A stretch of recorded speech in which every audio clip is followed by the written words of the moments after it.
Hello, everybody. If it's Wednesday, it's Warhammer, and that means it's time for another episode of Warhammer Weekly as I move my mic forward. Joining me, as always, is my co host, Tom. What's up, buddy? Hello, friends.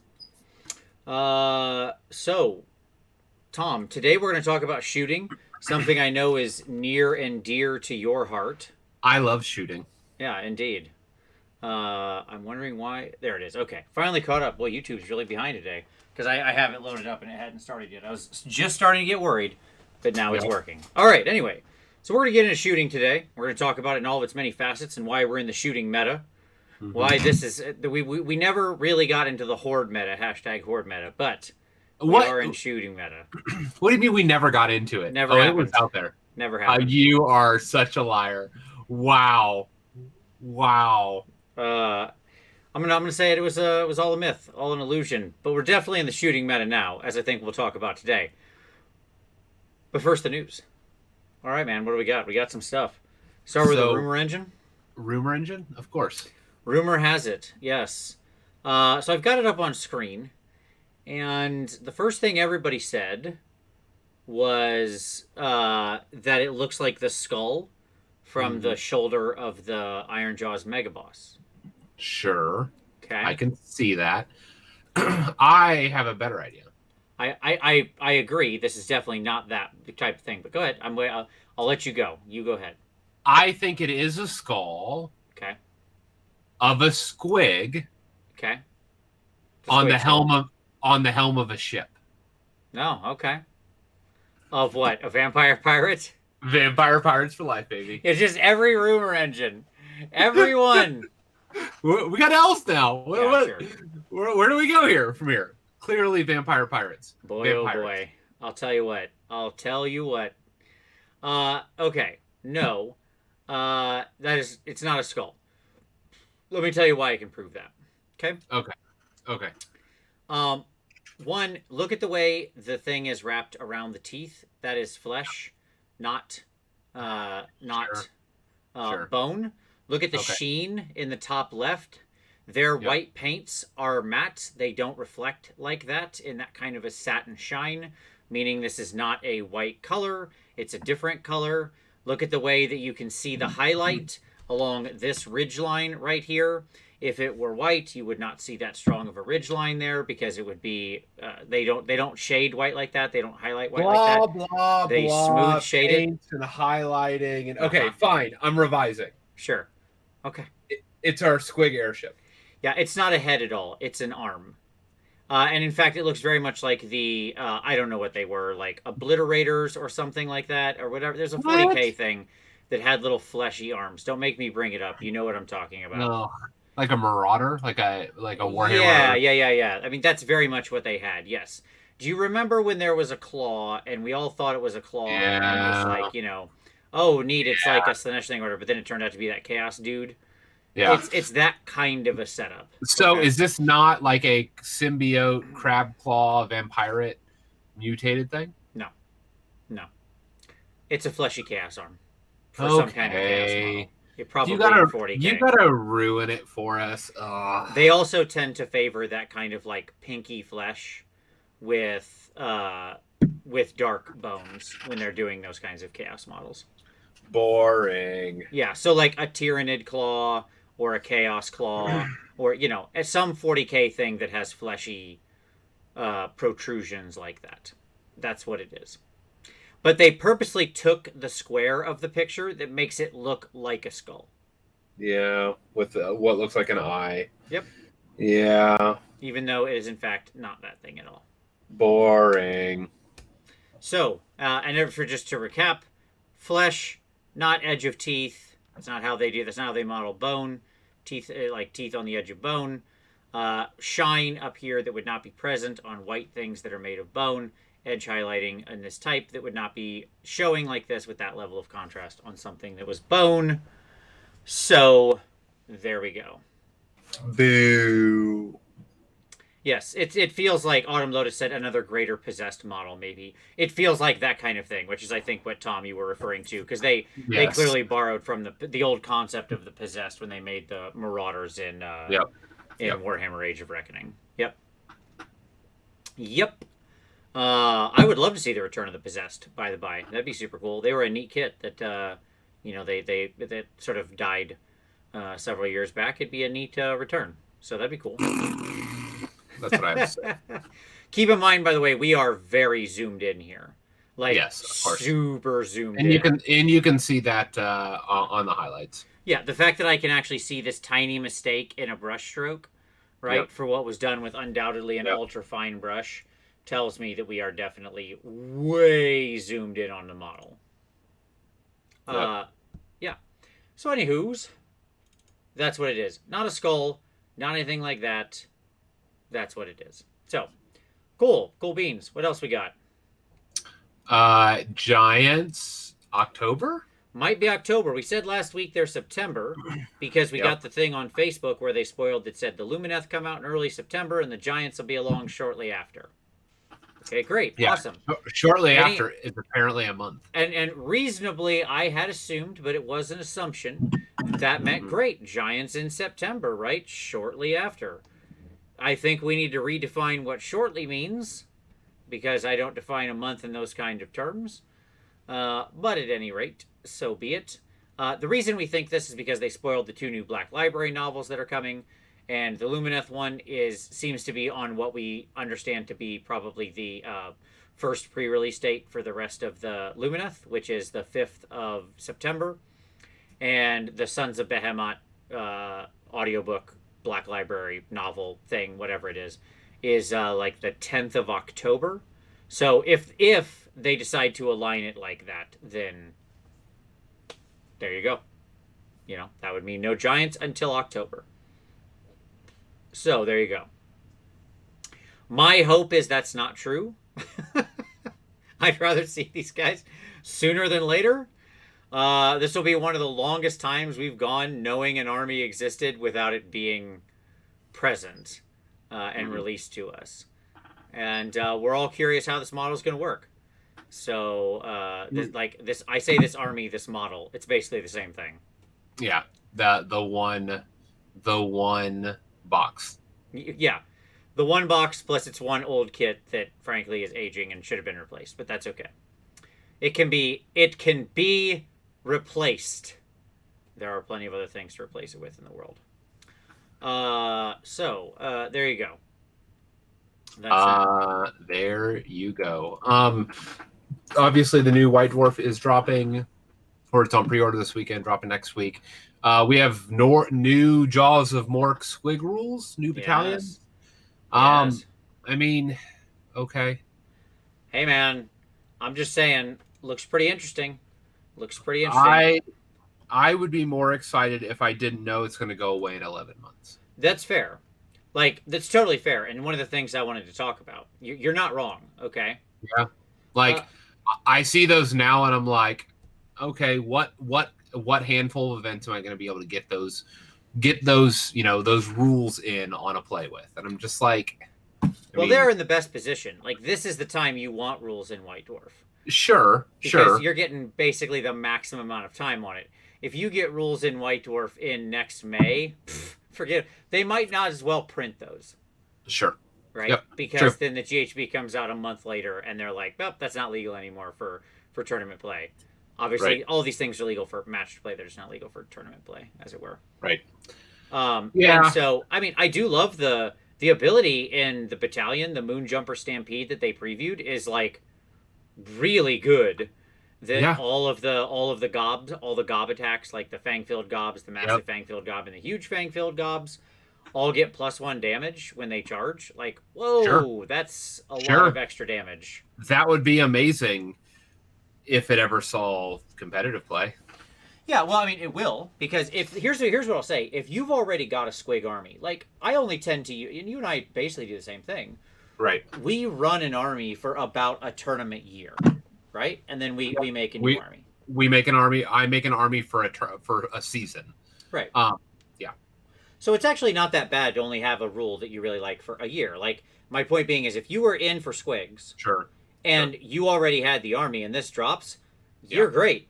That's fantastic for you, right? Like, you'll have them for your whole tournament season, boom, that you were going to run that army, right? And if it was me and I wanted to do a squig army and I was working on one, this would be the greatest present I've ever gotten. I agree, but in the midst of COVID, who knows when that stuff's going to kick back off? All fair. We'll lose half of a year. Like realistically, like the best hope we have is maybe January, maybe. Yes. Yep. That's right. No, I get it. Like I get it. I don't disagree. And it leads me to again to call out that this needs to change. We've said it before on this show. I'll say it again on this show. I love printing this extra content in White Dwarf. This is something that needs to happen. It's a great chance. They're doing this because they looked around and clearly saw that the squig stuff was A, super cool, B, people liked it, C, it needed some help. Right? They've said openly that they try to do that with some of the stuff in White Dwarf. Fantastic. That's great. That's wonderful. Make it usable. A+. Now make it usable. No, it is usable. That's not the key. Make it not go away so fast. Right? Make it usable long term. It should stick around longer than 11, 8, 5, 3 months, depending on when the White Dwarf gets published. If it's going to be an issue and you're afraid of like the perpetuity issue, you just like throw in a clause for something like this. It's like allegiance abilities, you know, like these types of add-on rules only stay in perpetuity until a new book is printed of that thing. Of that allegiance. Sure. If you want a blanket rule, fine. Yep, absolutely. If a new book comes out, then it invalidates all the old stuff. Yeah, and so that if that old stuff is good enough, if that old stuff is good enough to want to include in the new book, then just include it in the new book. Otherwise, invalidate it with the next army, release. Yep. Done. And by the way, somebody said, then where's our Troggoth battalions? I mean, look, they've said that's why they do this. They didn't say they plan to address everything. We could play that game all day. Why aren't there like 50 million blah, blah, blah, right? Yep. Of all these things. Sure, they could do any of those things. But it's still a good intention. I salute their intention. They are well-intentioned. They are doing the right thing. That's a fine answer you gave. Here's a better one. You ready? Okay. Yep. Okay. I mentioned it last week. Have a list on the site. Current tournament legal resources. Whoop. And it lists the White Dwarves. And they just stay there. They just stay there until you need to remove them. And when you publish a new edition or you publish a new book, you take them off that list. And by the by, in that same list is also PDF links to all that content from White Dwarfs from 6 months ago plus. Like at the 6 month mark, they roll onto the website in PDF form. Because you ain't buying 6 month old White Dwarfs. They've already RMA'd at that point. Get out of here. Okay? So you know what gets in my craw? Something that... What gets in your gob, Tom? Little goblins that you eat? Yeah. No. So here you go. I'm going to address the Stormcast in the room. Okay. Okay. Skyborne Slayers. I haven't forgotten about you. Okay. The fact that this battalion is only available digitally. It's not printed in any current edition of any Stormcast book. Yep. And yet it has snuck into the GHB points update every single year for the last 5 years. Yep. Just be consistent. So either this stuff gets rolled out and it gets phased out and it doesn't exist, or include it like you've done Skyborne Slayers for the last 5 years. Sure. It's not in any of the last 3 printings of the Stormcast book. Right. And yet it's still there. Yeah, no, I agree. And again, just simple PDF resources of the old White Dwarf battalions on the website seems like the easiest thing in the world, because you literally already have that file sitting there in InDesign that you use to compile the White Dwarf. Just take pages 3 through 7 and print to PDF. Okay? Or save to PDF, not print. Couldn't be easier. Right. Literally couldn't be easier. And get somebody to put it up on the page that's for that. Like, this is some basic stuff. Like imagine a world where we have like resources, and then for all the online digital stuff, they're just hot links to PDFs. Yeah, correct. But I mean, that's not weird, because we already do that with the War Scrolls. Right? That's already, if I go to any model in AOS and I look at the downloads or the rules tab, I found that I can download the PDF for it. Cool. Right. Easy peasy. Like, we've already seen we can do it. Right? And so like you again, it's the same deal. Just put them rules in a little space, there on the community site where we all get them, and then you've got the thing that says this is what's legal. This is the current list, like I can do for Magic or anything else like that.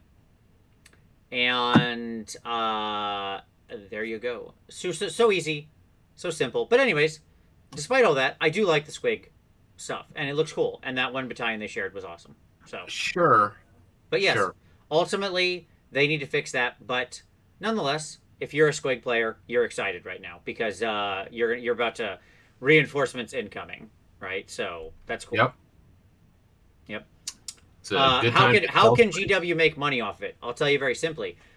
Having an area of cool rules like that inspires people means more people buy Squig armies later. This is the simplest thing in the world. How do you make more money off something? You make a game easier to play, more fun to play, more interesting to a wider group of people. Yep. Bottom line, baseline expectations. This is marketing 101. Okay? Yeah. And they cannot be I know they're not daft enough not to recognize this. Make the product enticing. Yes. And putting stuff like that out there where people can easily find resources and utilize it helps you sell more product. It's why Magic does it. It's why so many games do exactly what I'm describing. Mm-hmm. So,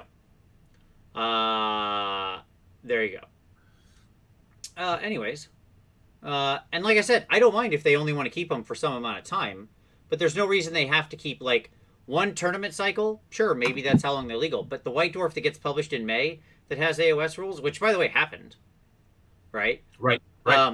Right. Those are gone now. That's dead. That thing had a month and a half before it was dead. Yep. So I hope nobody planned armies around it. So that's what I'm trying to get rid of, right? Yeah. So if you want to only run them for a year, that's cool. Run them for a year, but then put them on that list for a year. Easy. Right. There you go. All right. Anyway, we beat this drum enough. Next news thing.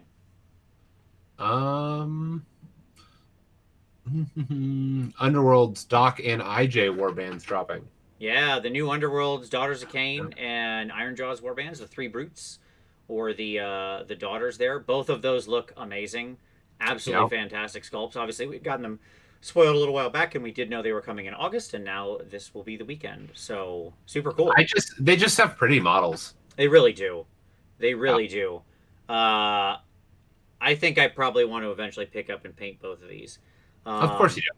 I mean, because they're amazing. Yeah, absolutely. I'm not really concerned so much about the rules. Like, I have the other warband for my the other Underworld's warband for my Ironjaws, just because they were also really great models. The Ard Boys ones, I thought they were amazing. Right. I think these are just like, as I own the army and really enjoyed painting these armies, it just feels like the kind of thing that I want to own and paint. Yeah, and man, these models give some great conversions. There's a great hag equivalent in here, Sippy Cup hag. Yeah, like it just this warband has needed to happen for so long. I'm very excited about what they're offering. Yep. Yeah, absolutely. These are great. I doubt that either of these are going to have like rules I particularly care about, because that doesn't always the case for these things. It doesn't matter. Not even at all what I'm interested in. Who doesn't like a bird skull wearing shirtless blanking on what they are. Brute? Brute. There you go. There you go. I was going to try to let you get there. I was going to say choppy orc, but I knew that wasn't going to get there. Yes, absolutely. Yep. Sure. But yeah, those are really good. And the fact that there's now like a hag you don't have to buy a cauldron to get at is going to make that warband be enticing to people. I'm interested to see if that hag works any differently. I'll say I don't know any world where the Ironjaw's rules have rules that are like makes them any good in Ironjaw's army. Sure. Right.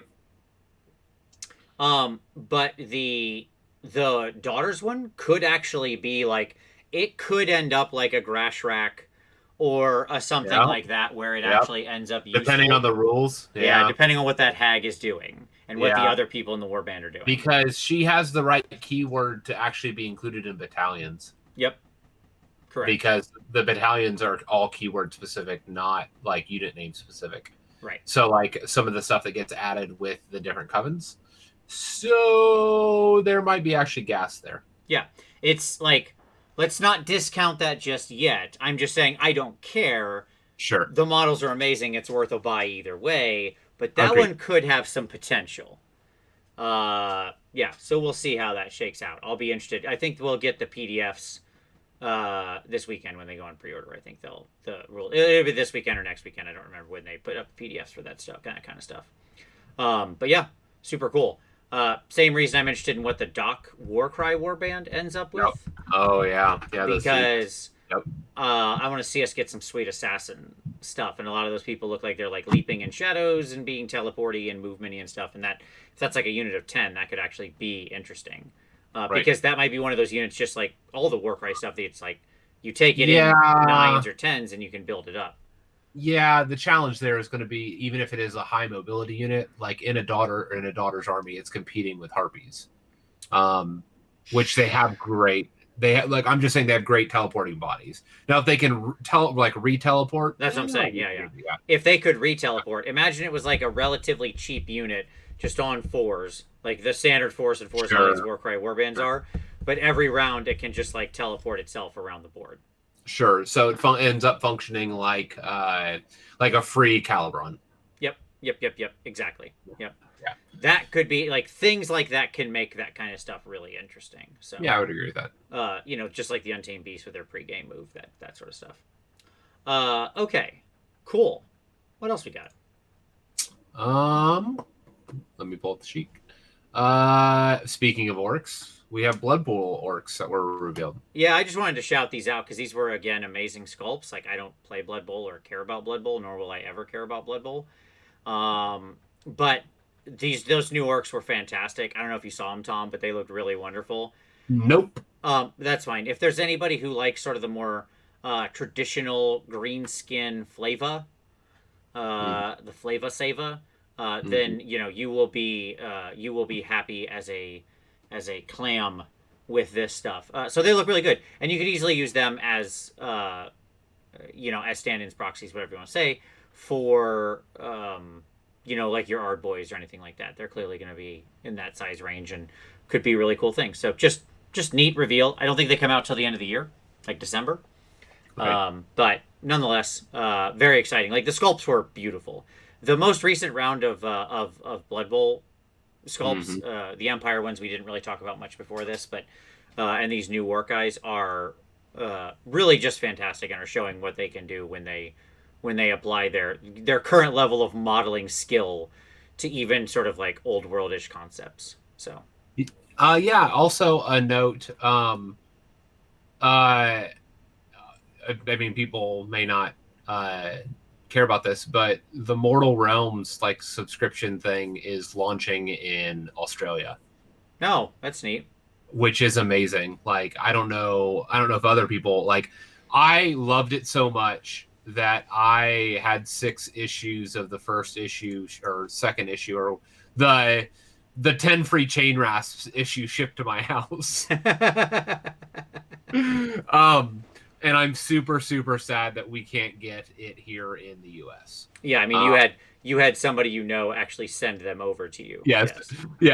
Well, yeah. Well, no, it was a company that was shipping overseas. Oh, there you go. Yeah, no, like I had reached out to a friend to see if he would ship me all of it, but that was going to be too much, so I didn't do that.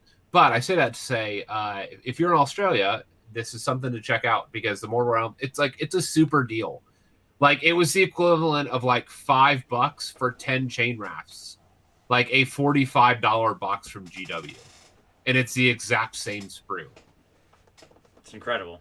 If you've ever wanted to start a Nighthaunt army, now is the time. Yeah, and you live in Australia, and you have to live in Australia, not in the U.S. We're still missing out.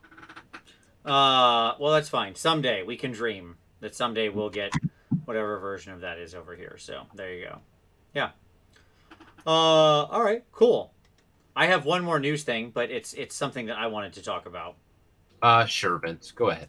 So this is in our notes, in our show notes, I wrote a note on Guild Ball from Vince. Okay. Yes. So take a sip here. Mm-hmm. Okay. So, Guild Ball is done, as you may or may not have seen. Mm-hmm. Guild Ball is not the type of thing we would normally ever cover, and I never played this game nor had any interest in it whatsoever. The figs were fine enough. And what I found interesting about the death of Guild Ball is actually nothing to do with Guild Ball itself, but in the letter that their person put out, like the head of their company or whatever put out. Yep. And what was interesting about the letter that they put out for Guild Ball, it was, and I'll paraphrase this because I don't have it right in front of me, but this is a pretty close paraphrasing. It went something like this. When we sought to make Guild Ball, we wanted to make one of the most balanced games ever, and we nailed it. It was super balanced, a game where skill defined whether you won or lost. Okay, so like that's a very very bold claim. Very bold claim, but sure, why not? Let's just say that that's true. And then they said, unfortunately, our game was so well balanced and so skill dependent that it ended up being the death of the game. Because effectively, when skill like their argument that was made in the paper, and I wanted to bring this up as a point of discussion because I found this fascinating. This is from the creators of the game. They're advancing this hypothesis. Yeah. That they made the perfect game. No, that they made the game too balanced and hence it failed. Because the argument was this: it's in a perfectly balanced game, skill matters completely. And you don't have to. Let me guess. I didn't read it, but you don't have to buy new warbands, so there's no meta to chase. So people only ever bought one or two, and then never bought more. Nope, it's a good thought, but no. Quite the opposite, actually. Or quite the opposite, actually. They do address that point, but I'll get to that in a second. If you're a new person playing even a reasonably seasoned person in a game that is allegedly like that, who wins? Oh, the seasoned person every time. Every time, right? You ever, Tom? Do you play chess at all? Yeah. Okay. How good are you at chess? I am competent. Okay. You ever play somebody good at chess? Like, yes. Do you ever beat that person? Nope. No, you don't. Like if you're an average, occasional chess player, okay, like if you know what the pieces do, right? Yep. And you like know some basic strats, and you play somebody who, and I can look like 4 steps ahead or something like that, but that's not enough. Sure, and you play somebody who's good at chess. I don't mean great. I don't mean like world master. I just mean like good at it. Right. Has spent a considerable amount of time. So they've reached tier 2. Sure. Right. Yep. You don't beat that person anymore. They beat you 10 out of 10 games. Like it's not. It's a non-game. Right. Yep. And I was thinking about the argument that they were making, and it's absolutely fascinating to me, right? Yeah. Because now, whether or not that argument is true is highly dubious, by the way. Mm-hmm. Okay. Mm-hmm. Whether or not this hypothesis they made the perfectly balanced game is highly dubious. Like more than that. I mean, maybe they did, maybe they didn't. But that creates a cycle where new players are unable to pick up the game because they're tired of getting their teeth kicked in every time. Sure. Okay. Then I'm not sure if that's actually true in Guild Ball or not. I don't know. I don't know the game. Okay. Sure. I know that they also had other challenges. Like they went almost a whole year with many of their teams just being unavailable and their production being like way behind, and like having just big production issues. And there were other elements of chaos that could be in the way. So like, I mean, I would say this: whenever I went to my store, one of my local stores that stocked it, there was always an entire shelf, and I'm sure people played it. Yep. I had no problem moving my Guild Ball when I sold it of what I'd gotten at Adepticon. Sure. But yeah, I don't know. I never saw anybody in the store playing it. Yeah, I don't know. I can't speak to its popularity, and I'm sad for people who loved the game and are losing support for their game. That always sucks. So I should state that way. And again, I can't speak to the veracity of their claim, nor do I care to. Right? It doesn't matter. Right? Like that's not what's important to me. The specific of this situation isn't important to me. Maybe that's what killed Guild Ball. Maybe it's not. Maybe Guild Ball was that balanced. Maybe it wasn't. Maybe it was their production issues. Maybe it wasn't. I'm not sure that is actually a knowable set of facts, right? Sure. Yep. What was interesting to me was the argument being advanced there, which I think is something that's actually has an element of veracity to it to me. Okay. What does? Which is that if a game becomes completely about skill, and that skill is something with a relatively shallow learning curve, if those two situations are combined, okay, then it becomes very hard to get new people into your game, because the more experienced player will beat the less experienced player, 99 out of 100 times. Right? Yep. And the only people who will go into your game are people who are sort of willing to put up with that face kicking. Yep. Right? Now there are ways around it. I know I'm oversimplifying. You could also have things like, in a world, you could say like, well, maybe that's what Magic actually looks like, but Magic's sort of, which doesn't have that super shallow of a learning curve. And by the way, I am using that correctly. Shallow means longer. Okay, a steep learning curve is an easy thing to learn. A shallow learning curve is a hard thing to learn. It's the curve. Okay, I just want to, because I don't want to be actually. I am using those terms correctly.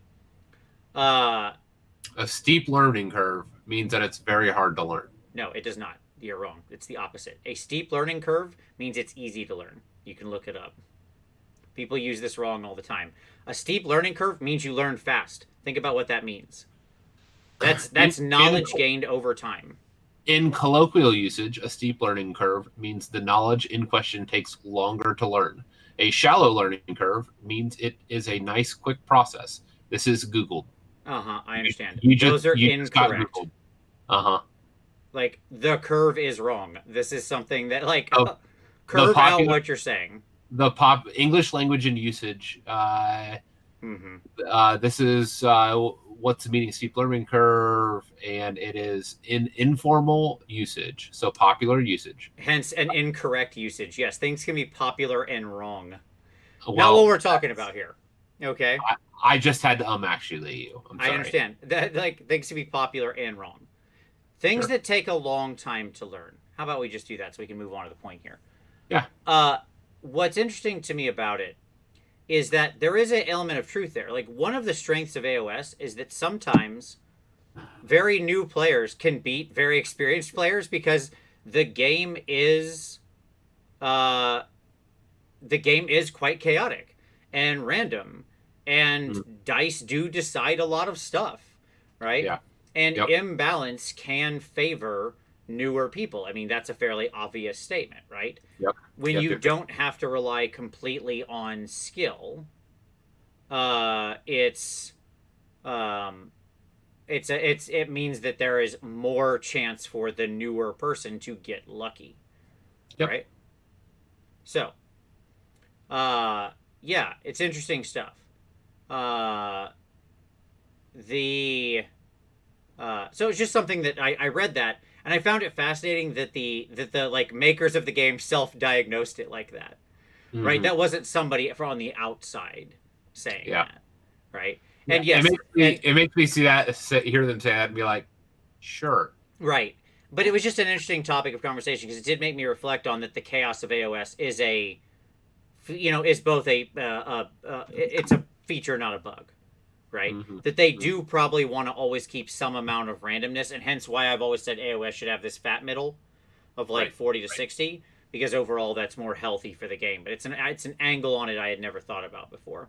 At any rate, and yes, Oliver is mentioning in the chat what I was going to make reference to, which is like one of the ways you can negate this in like a digital form is things like, ladder matching systems and stuff like that, right?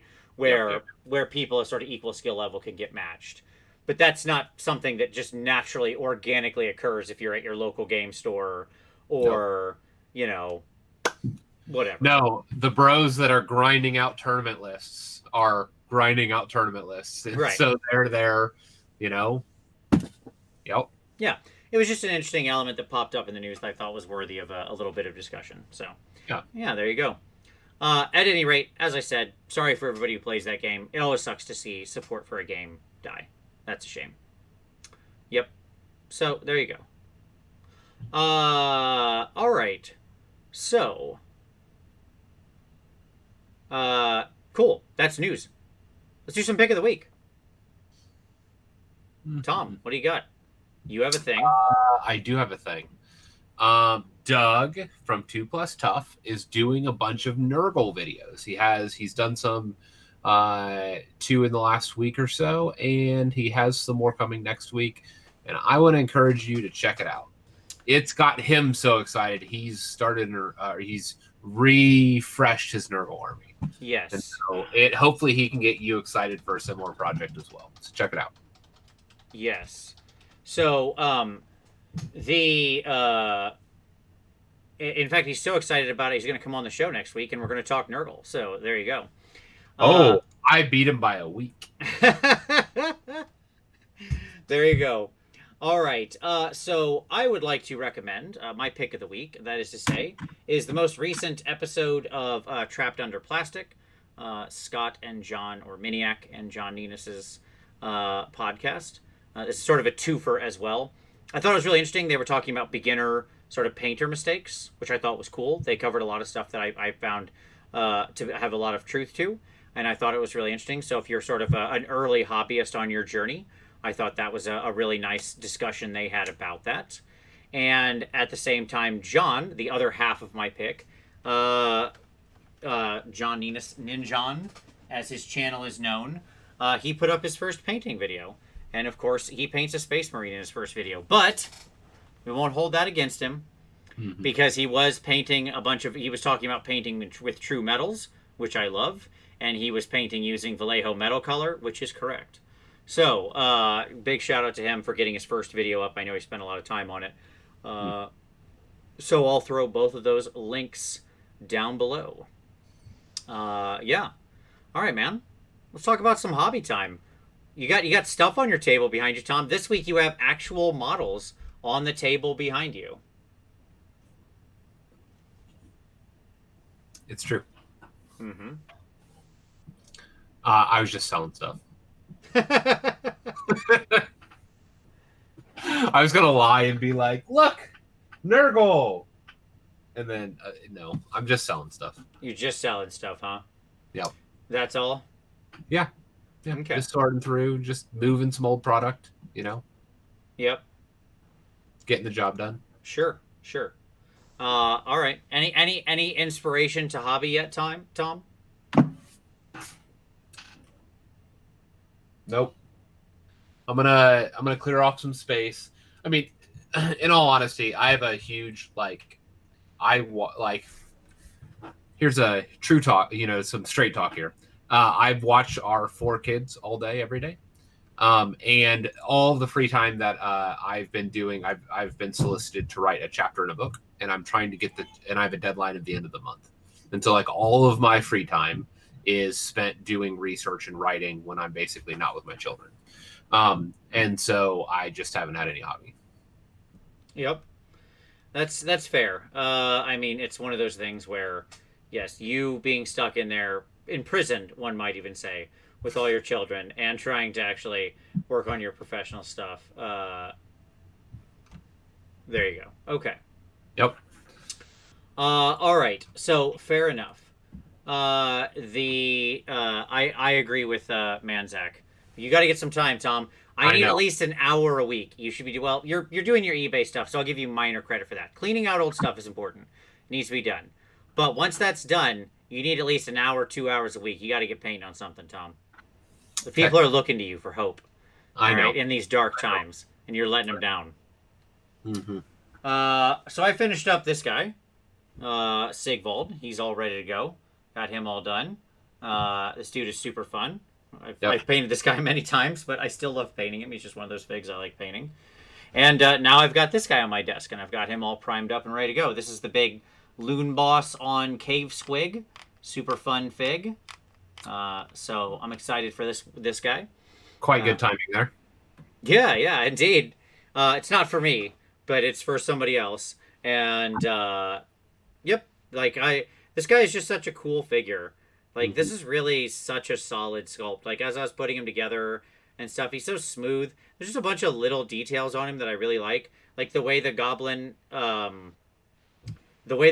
is like. I don't know if you've looked at this model up close, Tom, but like the goblin's left hand, he's holding onto the squig by bunching up the squig's skin. Like he has a loose scruff of skin. That's it's just like, really nice. A lot of the other riders all have that. Yeah, they're grabbing that little loose. Yeah, they're grabbing that flab. Yeah, it's pretty amazing. As 2+ says, I for one only sub to this channel for Tom's painting tutorials and encouragement. See, Tom, you're letting Doug down. What are you doing? My painting tutorials and encouragement. I will encourage, but unfortunately, I mean, I'm not the painting tutorial guy. Come on now. So I'm gonna paint this goblin. I might paint another one of this goblin. He's a candidate for a little project. That's something I might be working on here at the end of next month. But I figured I don't mind painting a really fun figure twice. This will be a good chance to learn him. Right. And then next time we'll paint him more. But I was just like blown away by this dude when I got him in my hand as to how good he was. So yeah, I hadn't really seen this guy up close before. Nice. All right, so let's get to the actual topic tonight. Cool. Tom, let's talk about shooting. Tom, shooting's back. Did you know that? I did know that, in fact. It's back. Yeah. It was gone. Yep. And now it's back. First, we should establish that it was gone. I mean, yeah, it was. It was. Like, I think we can agree that for the majority of 2018 and into 2019. Sure. So who was the herald? What was the herald of the return of shooting? What do you feel? Yeah, sure. What actually was the tipping point? Yeah. Right? Yep. I don't know if I can answer that. I think I know. Okay. I'm interested to hear what you put. What's your argument? I'm ready. I think that the tipping point was actually the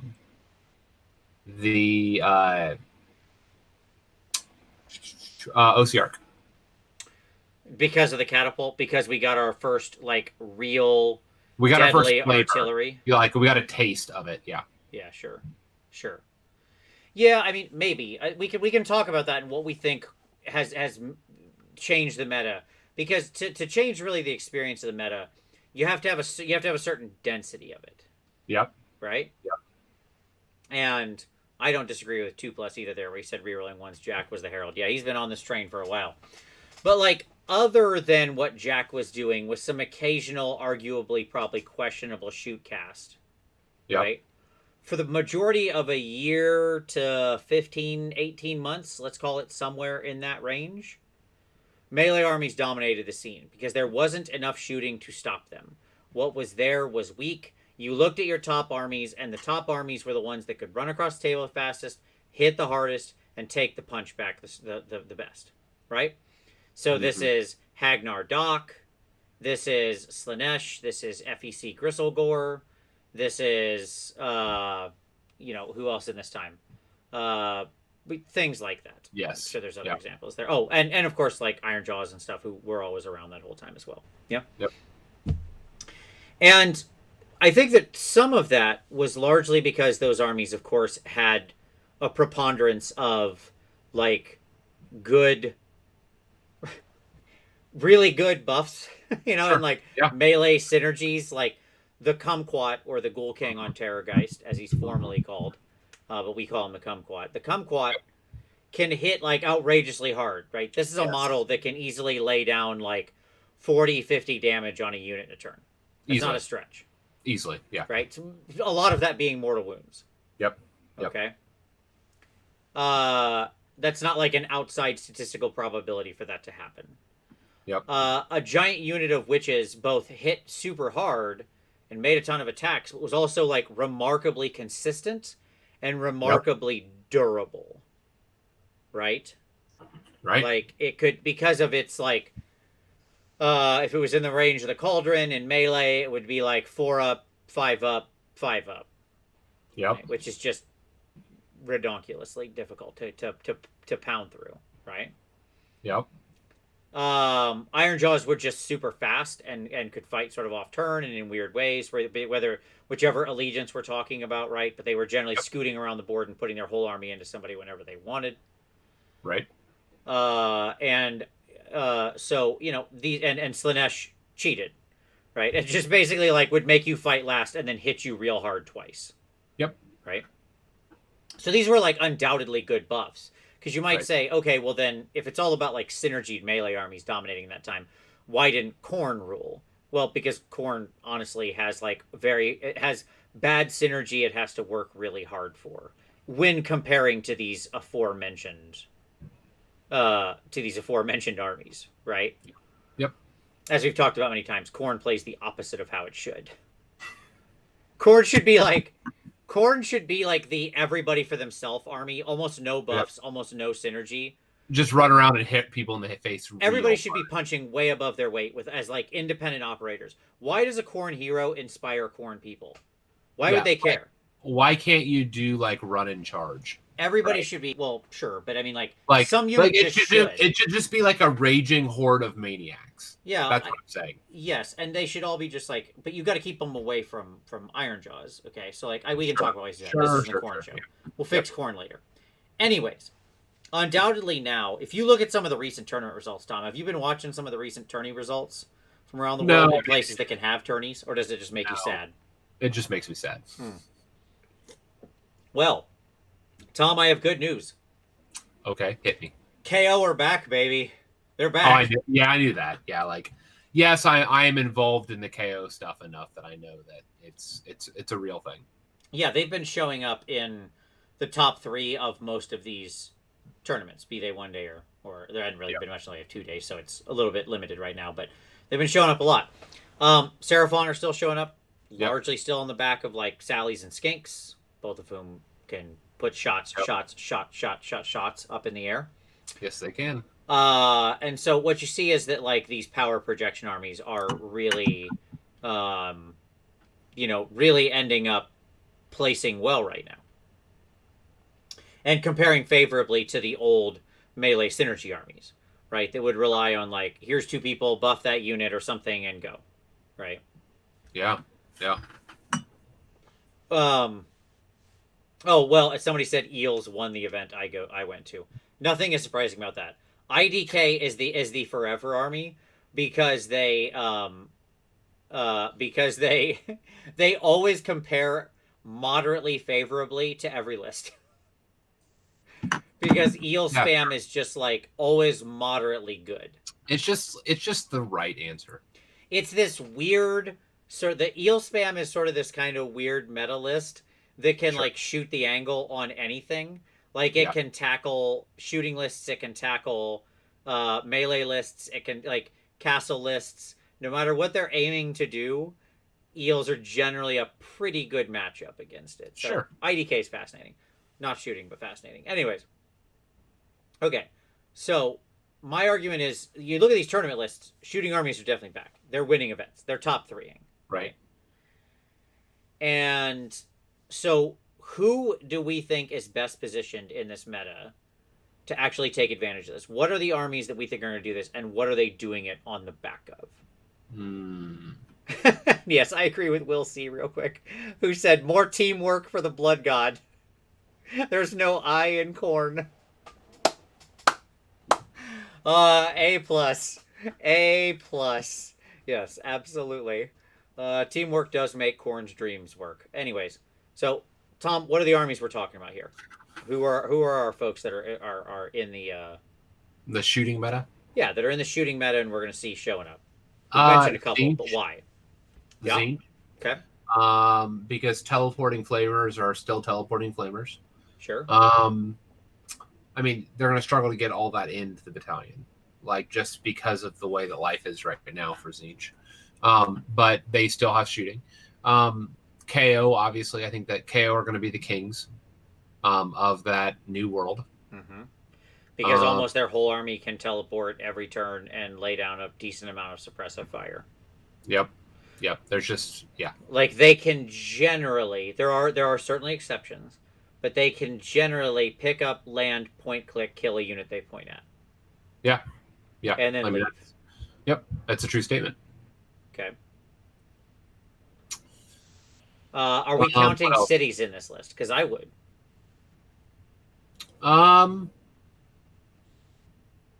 Whether Yeah. it be Tempest Yeah. Eye and sort of their quality mix of shooting that you can put on the board because they can bring KO in, Right. or if we're talking about something like maybe Hallowheart, which it can rely on both shooting and magical sort Right. of power, right? Yep. Where they're just over they're using like spells to supplement some amount Mm. of shooting and like units of a big unit of handgunners or something like that, right? Yep. Yep. So I definitely think cities is in there. Yep. I think Seraphon is still in the discussion, right? Yep. I think Yep. Seraphon is in the discussion on the backs of Salamanders, who, even at the more expensive 30-point increased 110, Yep. right, still pose a very large threat, do just an outsized amount of damage, and then can be backed up by Croak in much the same way that the Hallowheart list I just mentioned, right, is like some amount of range damage combined with kind of magical superiority. Right. Right. So yeah, I think Seraphon are in the conversation for sure. Are we counting Lumineth in the? Are we counting Lumineth in this based on the back of their archers, or is that not? Or are the archers not enough? They are, mortal wound capable archers, right? They are. Oh yes, I didn't mention Living City, I was remiss for not mentioning Living City. But yes, Living City can also be in that city's shoot list, 100%. Thank you, Oliver. At any rate, but that's they've got archers, but is that enough? Maybe backed up by some kind of magical play, if Teclis is in the list.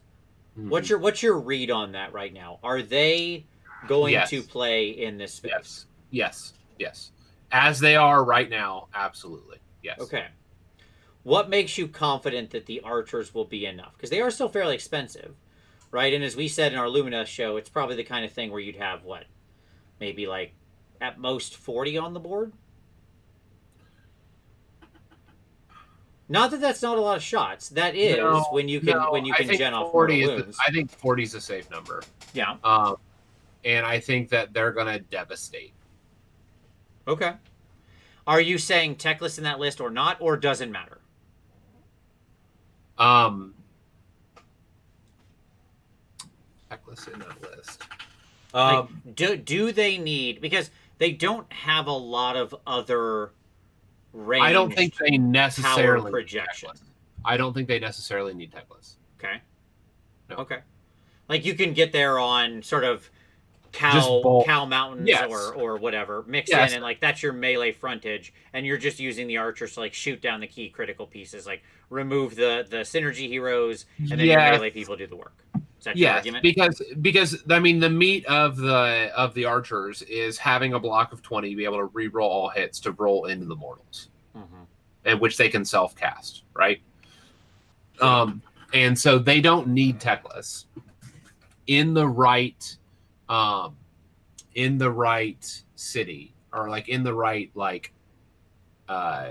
sub-faction. Let me say it that way. Yeah. I think they could achieve that and be sufficient. I think that Teclis with 40 archers is really strong though. So you end up not having a lot of bodies though.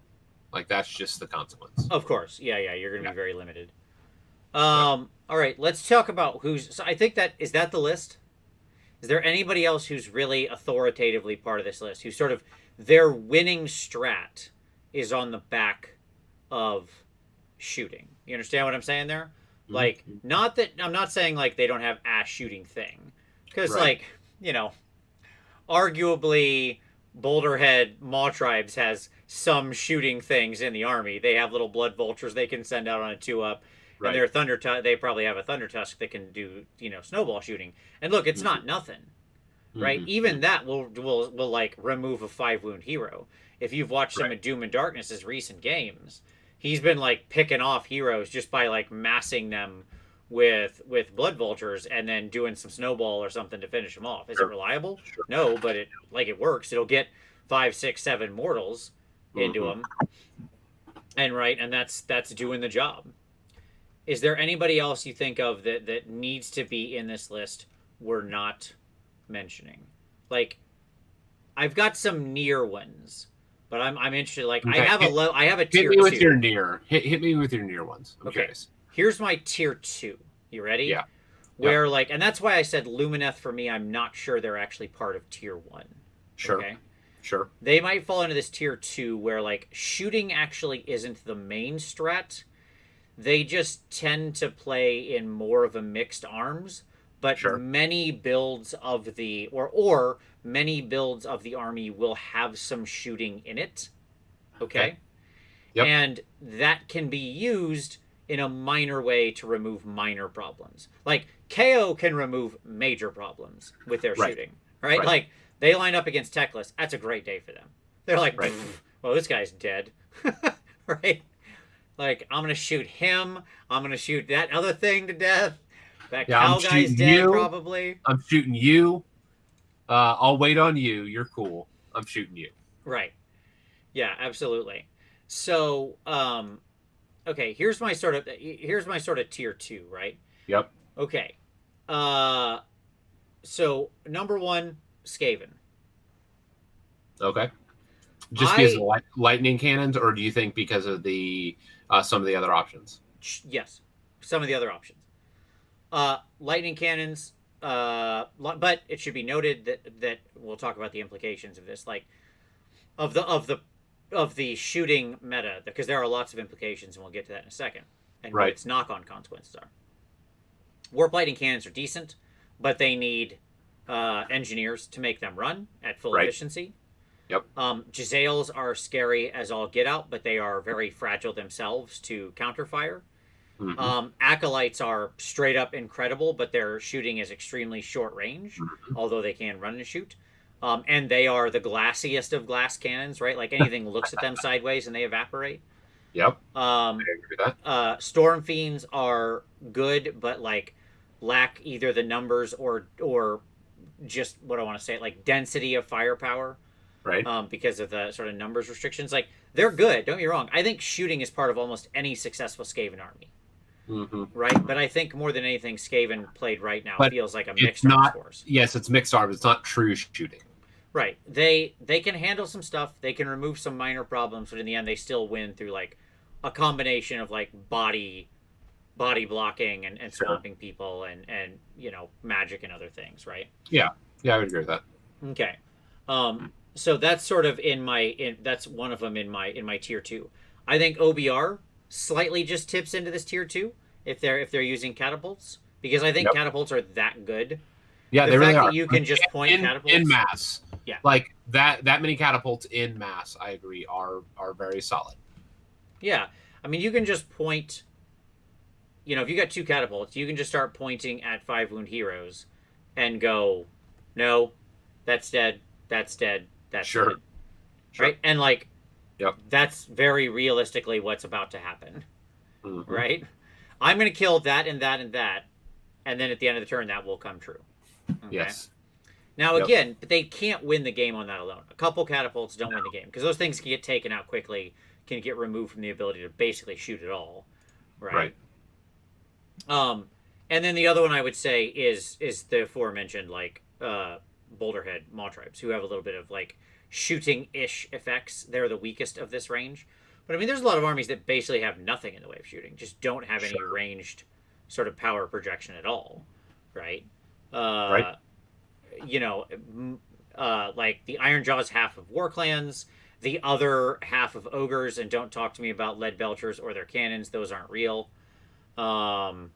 I was excited to see Doom try to run the Junk Mob this last weekend, but you know, it's Junk Mob. It did okay, but it was like, you know, wasn't really there. You look at somebody like Nighthaunt or FEC or, you know, Legions, a lot of the demon armies, you know, the various chaos armies, that is, say, outside of Tzeentch, right? Slaanesh or Khorne or Slaves of Darkness in general, Nurgle. These are not armies that put shooting on the board, right? Like, these are armies reliant on melee. Yeah? The only other one that, like, maybe could sneak their way into that tier 2 would be something like Sylvaneth, if you consider Kurnoth good enough, and I'm not sure I do. Sure. So, okay. Yeah, sure. So I think there's still a lot of like I'm just reading people's responses to the Skaven. Hmm. I mean, look, so one of the reasons I put Skaven in tier 2 with all their shooting is because one of the consequences of, ironically, one of the consequences of a shooting heavy meta Hmm. is the first thing it limits is what shooting is good. Yep. Okay? Like, let's go back to Skaven for a minute. Okay, you need engineers to power your warp lightning cannon. Well, your engineers are all dead in a heavy shooting meta. Right? Yep. Those are just going to get picked off. Those are 5 wound, right? Like, no save heroes. Yep. Okay? Now, if it's an arch warlock, sure, it's tougher. But, generally that suddenly becomes a bigger commitment of points and so on and so forth, right? Hmm. Jezzails have a bravery of basically negative 12. Yep. If you kill, like, any Jezzails, they tend to run. And, sure, they've got a 4-up save against shooting.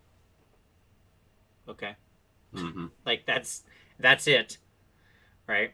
And very few wounds. Like, they punch way above their weight in the damage they put out versus the number of wounds they have, right? Hmm. Oh, we didn't mention Shootcast in the tier 1 list. Absolutely, Shootcast are back. Or did I mention him? I don't know. But Shootcast are absolutely in that tier 1 list if I didn't mention him. Shootcast are back, baby. I apologize if I missed them. So one of the first consequences of a shooting heavy meta, and I think by the by, things like Shootcast that have big range, KO that have big range, like some of these things we mentioned have big old range, right? Yep. And it is very hard to hide from them. You are not going to be able to bunker heroes safely. No. And look out, sir, that neg 1 is not going to be enough to save them. Like, they're just... I mean, just they're just your dead. raw volume counts for something here. Right, absolutely. All these lists just kill 5 wound heroes and low wound units like Jezzails that put out shooting, right? Yep. Arguably, one of the pressures on Stormcast is that one of their big powerhouse units in their, in their like big hurricane crossbow guys Yep. are like low wound dudes who punch way above their weight as far as the output. Right. Right. And so they're like the Jezzails of Stormcast, but they are much more brave. Kill one, and the other two don't just immediately scoot off the board, which is not the case for Jezzails. Nope. Right. So in my mind, one of the interesting, the immediate first consequence of the shooting meta is it is a hard counter to the types of armies we saw for the last year and a half. Because yes, the synergistic, yep. I'm going to power up a block of 30 with my 2 supporting 5 wound heroes. That's just dead. Right? Because I'm just going to kill those 2 5 wound heroes, and now your block of 30 is just average at best. Right? Yep. Like, that's the immediate, that's the immediate consequence. Yep. Right? And,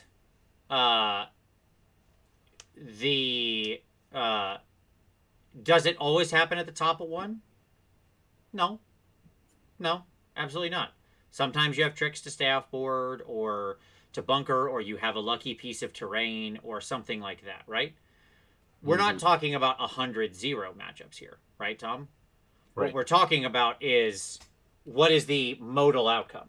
And the modal outcome is that, like, those support pieces are dead in turn 2. In like the 6 or 7 out of 10 games. Right.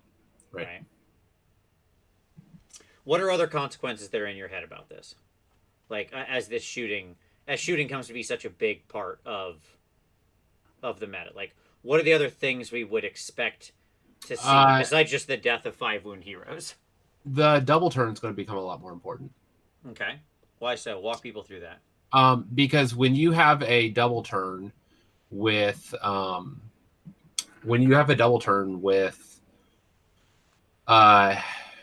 words are hard, with like KO, for example, like, it's going to be painful. Yeah, it's going to be real painful when they double you. And that's going to happen probably more than you want to admit. Like, that's a very real possibility. And it's going to hurt a lot. Sure. Because you're going to lose. Like if a KO gets a double turn early on, they may very well just win the game. Sure. Because they might just remove everything you have of sort of value. The Right. things you're relying to actually put like gas in the engine of your army. Right. Yep. Yeah. No, I agree with that. On the flip side, I think that's half the story. I think you're 100% right on the importance of the double turn. I think you're missing the other half of the story. Okay. Which is shooting armies who get double turned suffer a lot more than melee armies who get double turned. Shooting armies that get double turned suffer more. Yeah, I would agree with that. Like that is a very real experience as well. Mm-hmm. Yep. Because you only shoot in your turn. Melee armies fight in the enemy turn if they're engaged, right? Right. So, like, yeah, it might not be the best case scenario if you get double turned, but if you're in a bunch of melee and you get double turned, your dudes are still going to fight, right? And the fact that you have second pick, okay, you've still got second pick, right? And whereas the shooting army, they're just going to sit there and stare at you. Right now, outside of a few shooting units that are like way too melee aggressive for what they should be doing, looking at you, Salamanders, you still underpriced pieces of crap. Somebody on the show last week, I left a comment that I complain about Croak too much, so I won't mention that he's undercosted and should be adjusted this week. And instead, I'll mention that the Salamanders are still undercosted and still too good. The fact that they hit just as hard in melee as they do in shooting. Right, that's a problem. It's true. But anyways, like outside of that, a lot of shooting units are not much to speak of. Like catch some of the KO boats in melee and then double turn them. That's not a great day for the KO boats, right? Right. They're very likely to be a scrap heap by the time that double turn is over, if a significant melee unit got into them, right? Because they only get to reroll their saves to burn their gold to reroll their saves once, right? Yep. No, it's true. It's true. And like they can survive a beating, but not that much. Right. It depends on what gets into them, and if something gets into them and punches them for 2 turns straight, that's a bad day. And it's then the boats might get to the point where they're knocked below their ability to like to leave, to fly away, or to even retreat. Right. At the same way, like you get into flamers and start messing them up, like they get peeled like great, right? Those things just evaporate. They're a bunch of idiots on a 5-up save with 2 wounds each. Yep. Right.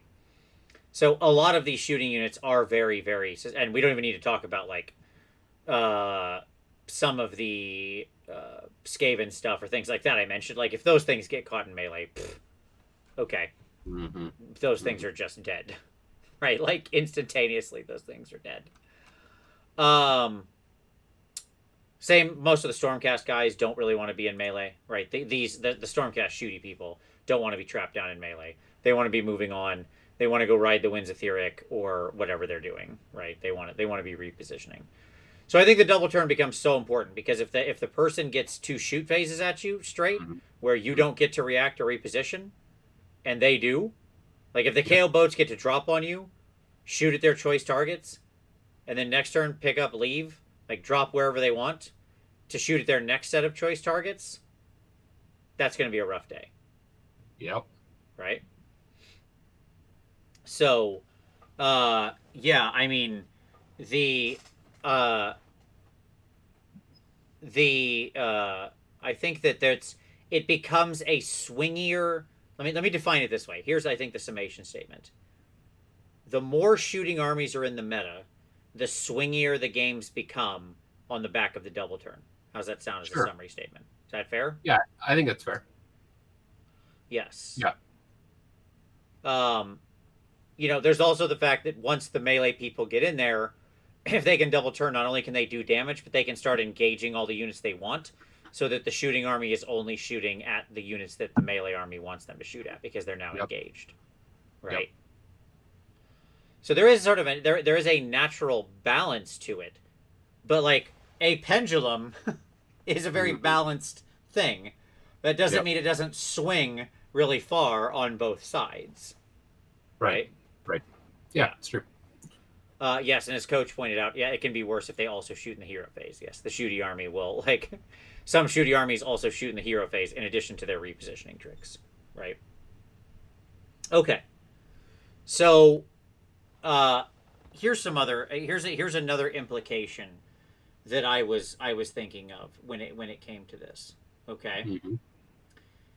The more shooting that is present in the meta, the more it increases the value of just raw wounds.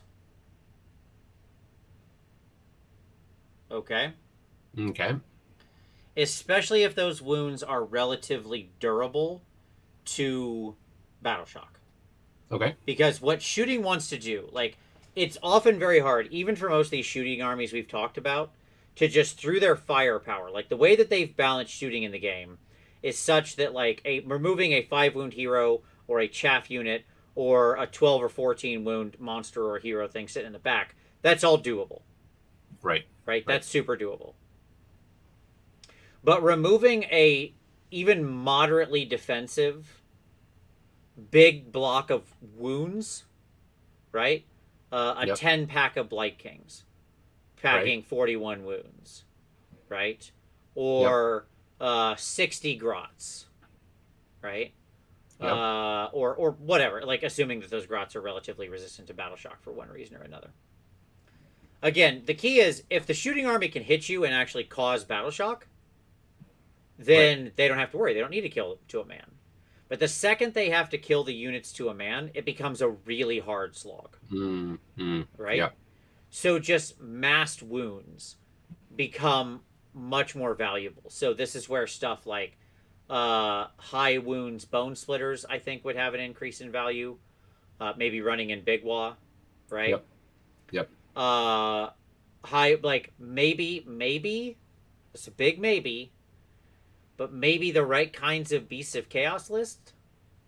Okay, just because Mm-hmm. they can flood the board with wounds. Mm-hmm. I can see Uh, and just kind of block out. The problem with BOC is they are not very battle shock resistant. That's the problem there. that. Yep. They are very susceptible to battle shock. Yep. Okay. Um, Skaven, certainly if Skaven lean the opposite direction and go Right. board flood, where you're putting down packs of 40 clan rats for 200 Right. points, The who can shooting into them is like shooting into the sea. right, and they're all just battle shock immune. Right. Right, Right. just all the time through like 3 different ways. They're all Yep. battle shock immune. Right. Ugh. Yeah. It's true. Nurgle. Nurgle, because again, Nurgle can put, whether it's Plague Bearers who have built-in negatives to shooting and can Yep. now, with their points drop, put a lot of wounds on the board relatively cheap with a built-in Yep. penalty of shooting, or just Blight Kings who are one of the most outrageous like wounds to points ratios in the So game. yeah. 21 wounds for 140 points, right? Yep. So like anybody who can drop those kinds of heavy battle shock resistant wounds, right? Right. Who can wound spam, because it's Right. not necessarily body spam. Like Nurgle doesn't necessarily have like a huge amount of bodies, but they spam a huge amount of wounds, right? Right. Chaos could be another one in this regard. Right. Big giant packs of Marauders, Yep. right? Yep. 120 Marauders, very easy to make them resistant to battle shock, Yep. right? And those kinds of things. That could also, by the way, lead into something like Despoilers, which has the whole pitch black rule, right, where they can block Yeah. line of sight. But I I don't mean, know like how some stuff valuable is that is. gonna ignore that. Line of sight. I understand. Yep. The elves, for example, are going to be like, they're going to be like, haha, the demon prince, like, I'm Yeah. in darkness, and the Yeah. elves are like, Enjoy- we don't care. Enjoy your darkness. Like Yeah, exactly. next. Now we all Next. shoot you. Yes.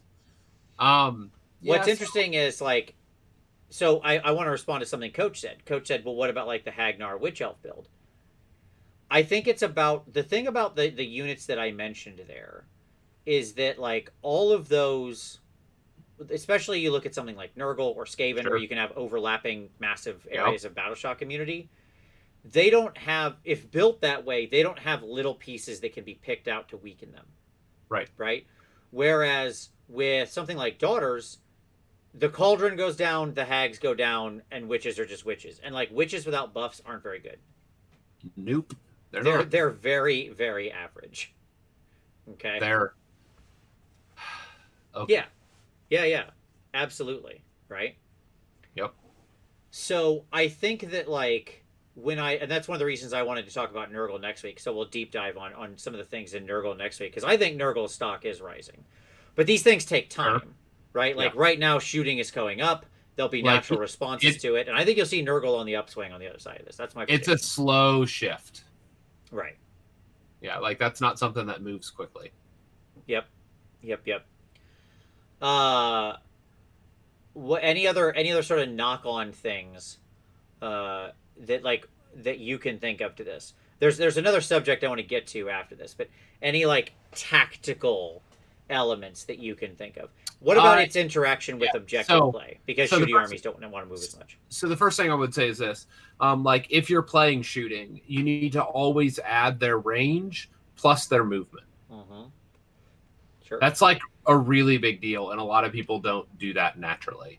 Like, yes, the what's his name? The KO shooters have 24-inch range. The Endrin Masters. Mm-hmm. They also happen to, or the Endrin Riggers, they also happen to have a 12-inch move. Sure.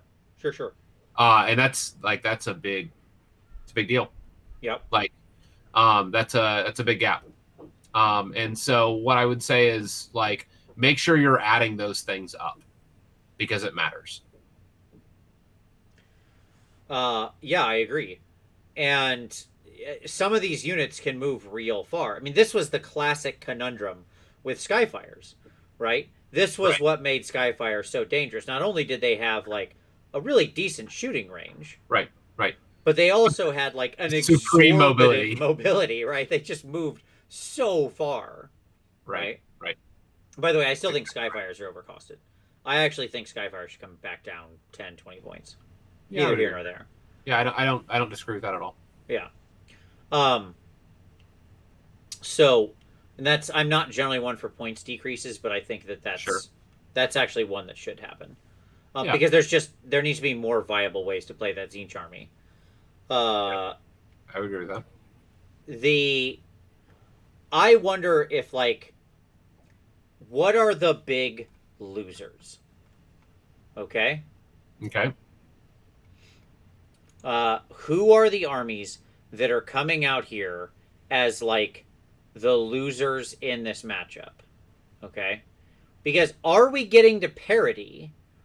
Here's the question, Tom. Is this evolution of the shooting meta where shooting is a real thing? Does it bring us to actually a balanced parity where some of these aren't, where like those kinds of melee armies now have pressure put on them, they can't just go 5-0 as easy, and there's a lot of balance and it becomes matchup and skill dependent, right? Has that what's happened? Because that's possible, right? That could be one of the interpretations. Or has the pendulum simply swung? You understand what I'm asking? Mm-hmm. Okay. I would say that the pendulum has swung simply because when you look across the top tier armies, all of them have shooting. Okay. Like, so when I think about all of the things that are sitting at the top of the pile right now. Sure. KO, Seraphon, Tzeentch, sure. Lumineth, or Realm Lords. Like the thing that all of them have is really strong shooting. Mm-hmm. Okay. And so like how you respond to strong shooting is with your own strong shooting. And so I would tend to think that we've swung. Okay. Like I think about OBR, for example. All right. Let's think about OBR. Like they have some strong-ish shooting, but they don't have enough bodies to actually make the difference, and their hard bodies are no longer hard because of the nerf. And so they don't have enough bodies, and they're just going to get cleared by the enemy shooting before their own shooting, which has minimum range requirements, can actually do the work they need to do. Mm-hmm. Mm-hmm. And so like that immediately kicks OBR down. And their main tool to stop, their hordes from getting removed, like their mass bodies, are their big, their crawlers. Mm-hmm. And they're going to get picked up by shooting. Okay.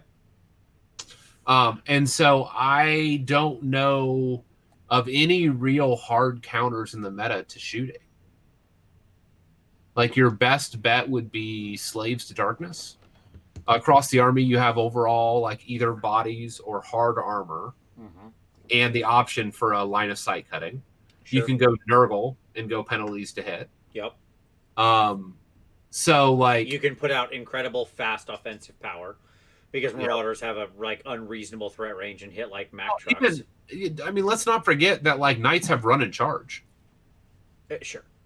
Yeah, like, absolutely. Yeah, nope. Yes, Marauders great. Guess what? There are other things in the army that actually do a lot. Totally agreed. I'm just going to Marauders because they're just slam dunk. But you're absolutely right. Knights with their point drops are suddenly like very much in the mix conversation and also hit super hard and also go super fast.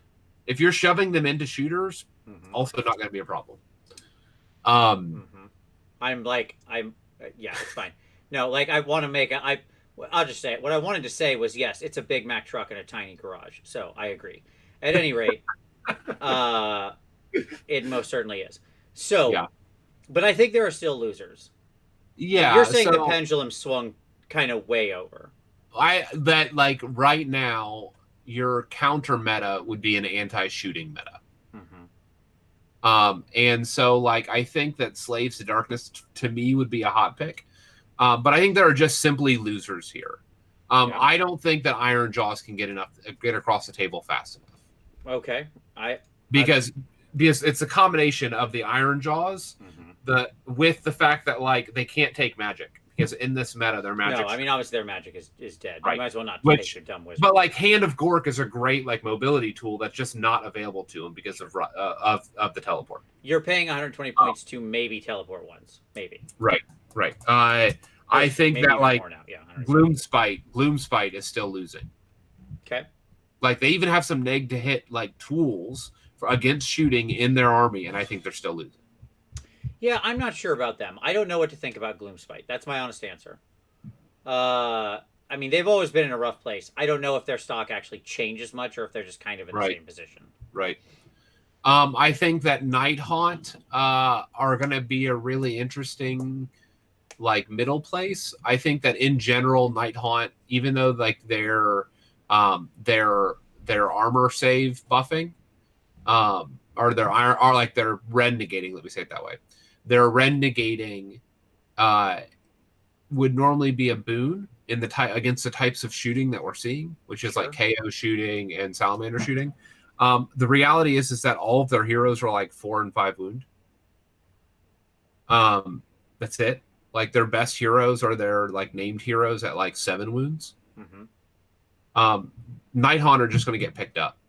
Like the key is you're going to lose all your heroes, which loses all your buffs, all those 12-inch bubble buffs, and you're going to lose your ward save. Yeah, that one I agree with. I don't know if I agree with the Iron Jaws because they are so stupidly fast. Like it is not unreasonable for the entire Iron Jaws army to move across the table. Sure, but like anytime they want to reset up somewhere else on the board. Yeah, that's fine. I mean, the guy who can knock an ironclad to bits in one round can move 36 inches. Like, yes, it's possible you can go get out of his range, but it ain't easy, right? Sure, I understand that. I do. All right. Here's my losers. You ready? Here's my big losers. Yep. 1, Slaanesh. Dead in the water.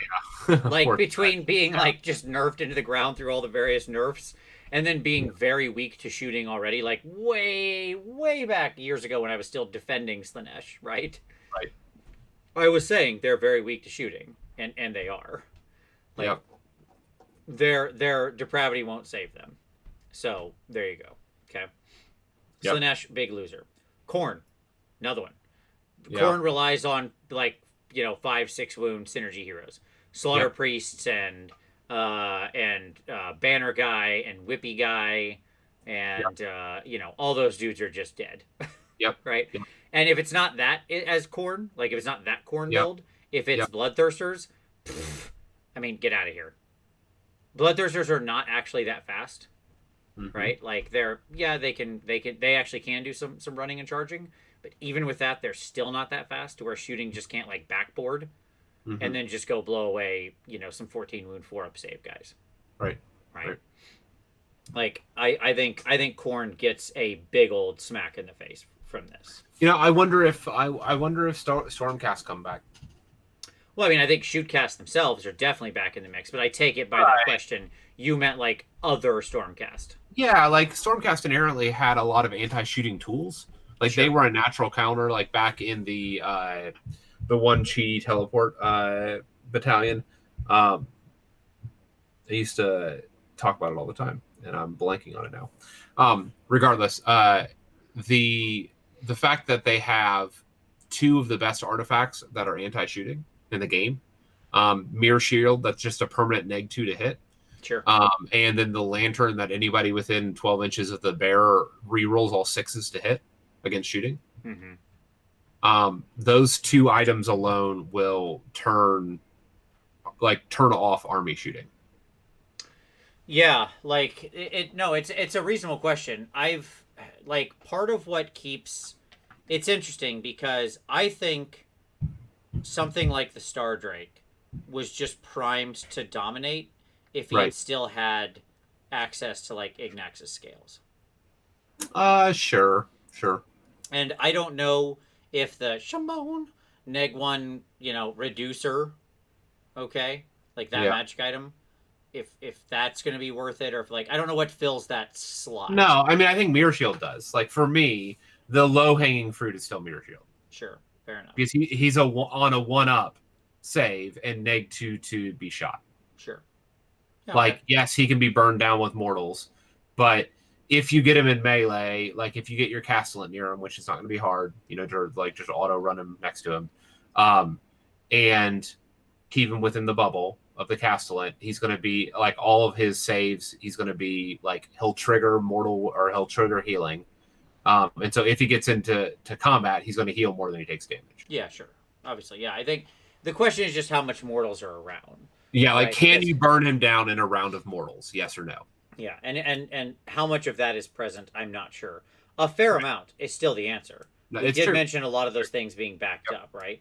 Yep. Yep. But the question is, do some of those things get forced out by the shooting? Like, does no one take Teclis because Teclis is a dead man walking if there's a lot of shooting around, Yes, he is. right? How does that actually end up balancing out? Yep. A lot of people are stepping up to defend Iron Jaws, and I find know they myself are. agreeing with these people. I know. You've hit a nerve, Tom. Clearly, Michael, we're gonna have to roll some dice. He's already challenged me on getting his Iron Jaws out against my There you KO. go. Sounds like you've got a game on your hands, and I not for nothing, Tom, but I'm pulling for the Iron Jaws. I know you are. You always are.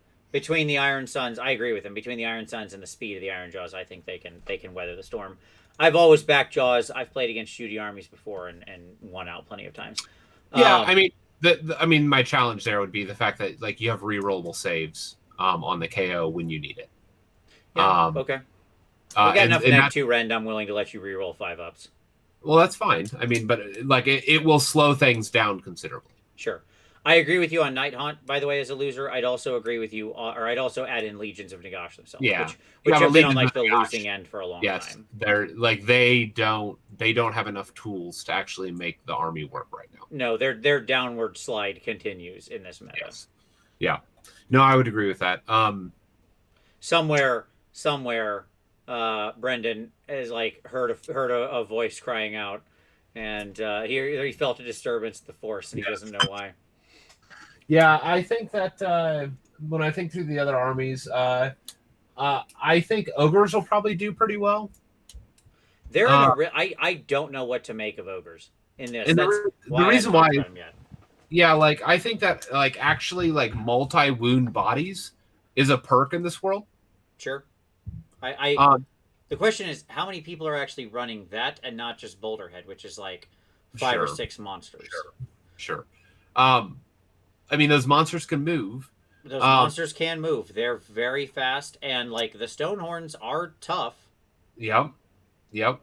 But I think that like ogres with high wounds just have that raw meat. Like shooting really struggles with that. Sure. And you combine that with the fact that like shooting off, like you're not going to be able to often shoot off enough models to actually make a difference. Right. Like, does the 12-pack of Gluttons come back as an actual interesting choice in this kind of meta, where you're putting down, 48 wounds. Yes, they don't have much of a save, but it's just like, it's just raw Meat. wounds. Yeah. And it's meat that's double counting for objectives too. Right. Yeah, if you get half of those into that archer unit. Yeah, sure, absolutely. I mean, they're dead. Those guys are dead. The Lumineth just are there. Those ogres are going to peel that archer unit like little sad grapes. Yeah. And that's why I say I don't think the pendulum has swung quite as far as you're implying. My honest answer is I'll be really interested to see how this plays out over the next whatever it is, 6 months, whatever that actually means in this modern world where time is a flat circle. Right? Again, I say that I make the claim that I've made. Yeah. Simply on the basis that that all the top armies seem to have shooting. And I think that will naturally skew the meta. Sure. Like if half of the top armies were shooting and half were melee, then suddenly you have a really mixed meta. Which could be what it evolves into. Right? Like, in general, in a meta, when you get an influx of a new strat that's a hard counter to the existing strat, it tends to win out until the people who are running those other armies that are still perfectly viable. Yeah. Because some of those ones that were there before are still going to be perfectly viable. Sure. Right? Sure. Yep. You look at an army like Fire Slayers, I'm not sure that they aren't pretty resistant to all this nonsense. I don't know. I thought so as well, but they're going to be so reliant on their firewall to shut down shooting against their key heroes. I think it's going to be a real issue. Maybe. Honestly. I mean, they have the little the wound share. Yeah, they have the wound share. I just don't know that that's going to do enough work.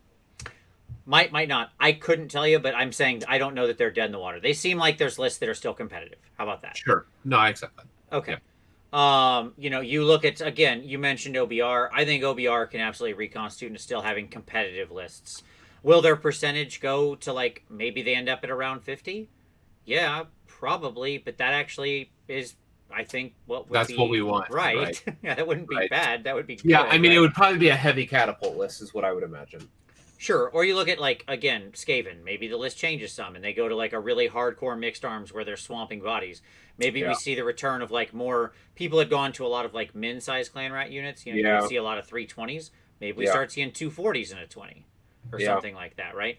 So some of these armies have ways they can reconstitute themselves to suddenly come back in, and once those changes are made, then you end up in a balanced meta. Yeah, that's fully possible. Somebody had mentioned the idea of the Palisade value.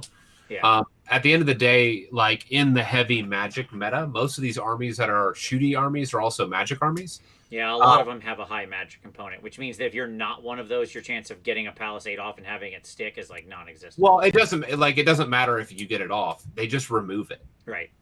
Techless just literally waves his hand and is like, "No, I don't want that anymore." Right. Go away. Or he's like, archers just shoot on the other side. And they just use their little lantern guy and ignore the Palisade anyways. Yeah, sure. Yeah. Yep. So, to me, it actually what I'll say is I do think the pendulum is swung, but my honest feeling is that when we look in you think we'll be in the middle? No, I don't think we're perfectly in the middle based on what's out there right now. Because, like I said, there are losers. Probably too many. Right? Sure. In the things we mentioned, LON, Nighthaunt, Khorne, Slanesh, right? Yep. Those guys are all probably losers. Sylvaneth, which is so ironic, given that they literally create a terrain feature that blocks shooting, and yet no one cares because everybody who's shooting is also flying. So many of these people also have the ability to fly. Flamers fly and KO flies and everyone flies and just shoots in the woods anyways, right? Yep.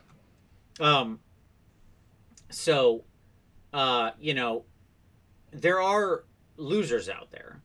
Sure. Probably too many of them. I think arguably Beasts ends up probably coming down in the L category slightly here. Just because they do rely on a lot of squishy heroes and they do have challenges with Battle Shock. So, it just becomes real. Yes, they can swamp bodies, but it's hard to swamp bodies and make all of them Battle Shock immune. And if the shooting army can just go, all right, I'll put 4 or 5 wounds on that unit, 4 or 5 wounds on that unit, 4 or 5 wounds on that unit, 4 or 5 wounds on that unit, and trigger like mass casualties through battle shock with a bunch of like bravery 4 and 5 dudes. Yeah. That's not really great, right? If they're taking your units down to non-efficacy with one minor round of shooting, right? Yep. So I think that, like, my argument is if this is the spectrum, right, and the pendulum was way over here on the melee side, you know, we want it to be like here in the middle, swinging back. Right. I think it might have swung just slightly past that. Okay? Let me bring up another picture here. I just want to remind everybody. Here was our poll from last week in our balance show. I feel there is the correct amount of shooting in the game. Yeah. Right now, let's call it 33% of the people agreed, and 40% of the people were neutral. Neutral, right. And I'll be interested to see, like, I would love to run that question again in 6 months and see how people feel, because I don't know. That's a great question. Yeah, like, where we'll be at that time. Already we're hovering around neutrality, which what you would want is these two bars to be flipped in some way, right? You'd want it leaning more this direction, right? You'd probably want this one about halved, this one about halved, and this one chewing up most of the difference. So it's going to be interesting to watch how that evolves. Yeah. Right. I agree with that. No, we mentioned, so Tyler said Tempest Eye and Tzeentch shooting should not be overlooked. We absolutely didn't. We mentioned them right at the top as being in like the tier 1 shooting. We haven't mentioned them in using our examples much. But no, I mean, I'm running a Tempest Eye list. I know what you can do. Like dwarf shooting is still hot. Yeah. Absolutely. I mean, the fact that you've got hot dwarven shooting, dial now. But also the fact that you've got plenty of other real potent options in there. Like, not for nothing, but a Huracanum actually does quite a lot of damage at a significant range when it starts dropping the Storm of Shem tech. We talked about, like, the ability to gen out mortal wounds, and the ability to just be like, I rolled 3 dice, yes, they're all 2s, 3d3 mortal wounds, berzap, is like, that's a significant amount of damage. Or the laser beam out of the Luminarch or whatever, right? Yep. And that's all shooting. Or to bring in KO gunships, right? To just, like, gun haulers a go showing up in your Tempest Eye list. Like, there's a lot of good options. You're just gonna do like an Ironclad and 20 Thunders. Sure, also a good option. Yes, or a gun hauler and 6 riggers, Endrin riggers. That would also be a good one. So there's options. There's options. That's what we're saying here. Yeah, and I mean, like, the to me, I think the pendulum, in my mind, is off-center, but not as much. I think what you'll have to see is a lot of these lists evolve. Some of them just can't. I'll also be interested to see what the Giants add to this meta, because they're clearly going to be like a melee-focused army. Yeah, like, I really hope they're, like, immune to shooting. Sure. Like, how many on all the art, like, literally in the old Kit of the Giant, you get a bunch of arrows. Like, that's what I was imagining. Yeah, that you can just glue onto them. I wish it said something like,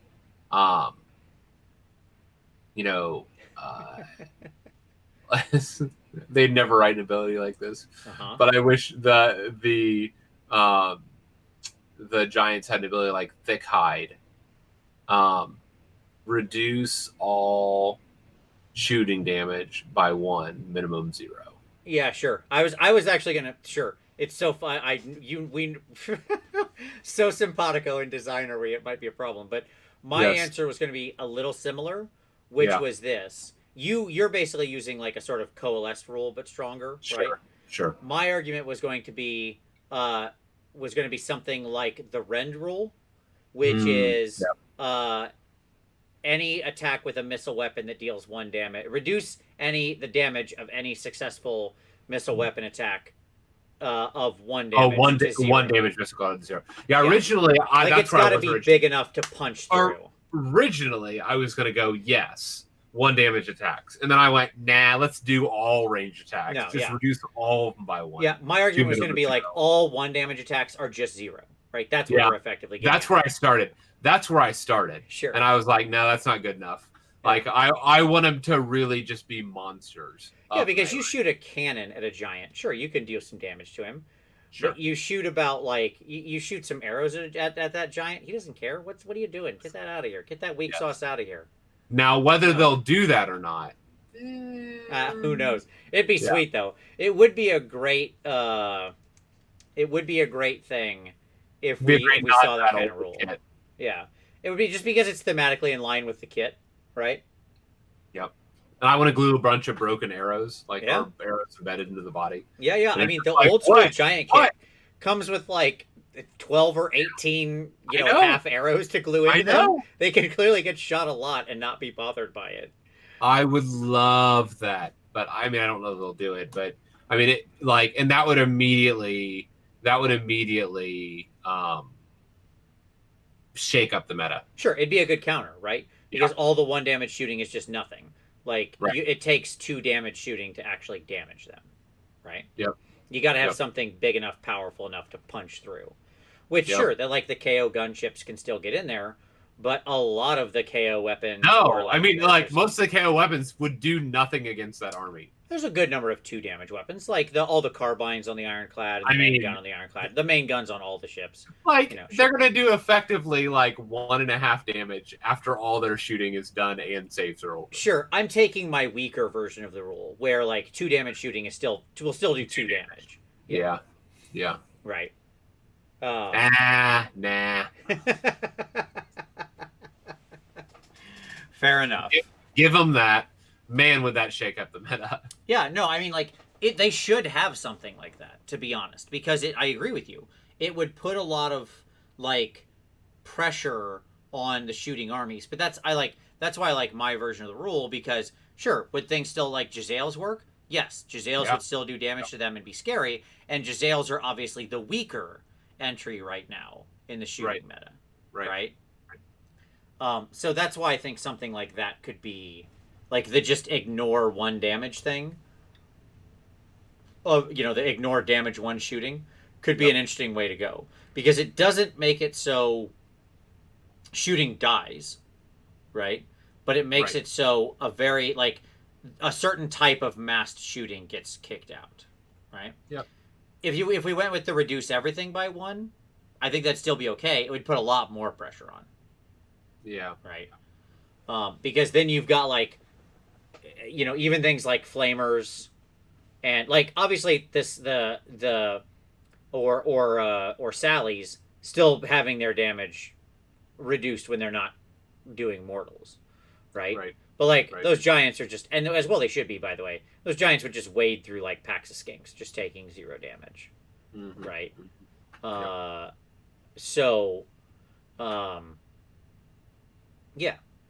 I don't know. That's my general thought. Is there anything else we missed on shooting?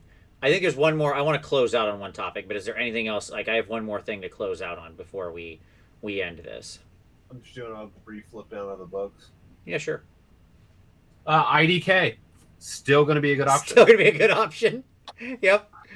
You only shoot what we tell you you're allowed to shoot. Yes, still just as good. Still a solid go of it. Yeah. And with there's been a lot of talk of like running MSU eels. Like it's not, you don't need to do a bunch of big packs. You can do just like a bunch of small packs. There's been a lot of talk of that in the various chats, and like, man, MSU eels against shooting, the right answer. Because every time somebody shoots, like, you can only dump all of the unit shots into a unit of 3 eels. Yeah, absolutely. Absolutely.